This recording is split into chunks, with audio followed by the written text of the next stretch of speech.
Nagpabiling walay natalang firecracker-related incident sa Davao City sa Kapaskuhan. Sumala sa report gikan sa Southern Philippines Medical Center. Atong sayro ng detalye, pinaagi ni Argil Relator live. Argil! Yes, Tech, for 2 consecutive years, walay natala ang firecracker-related injuries sa SPMC. Dili lamang kani ihap sa Davao City, lakip na sa mga silingang probinsya within Davao Region. Tungod sa balaod, labot sa pagbawal na sa pagdala ug pagpamaligya ug pabuto. Inubanan sa kampanya kontra paputok.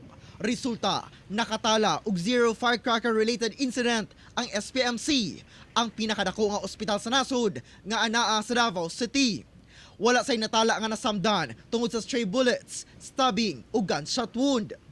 Nibabasab ang vehicular accident patients atol sa Pasko.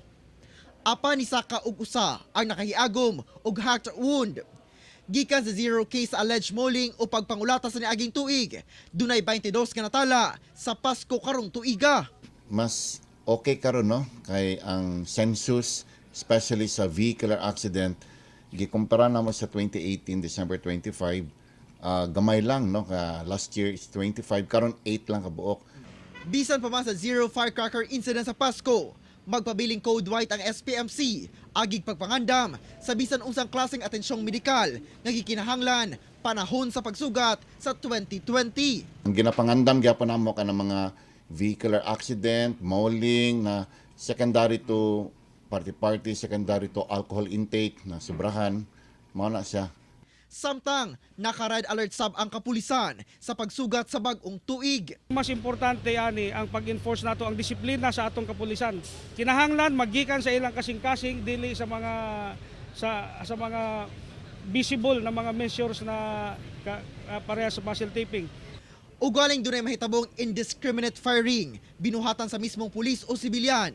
One strike policy ang patuman ngadto sa opisyal sa pulis ug kinahanglang sulbaron sulod sa 24 oras.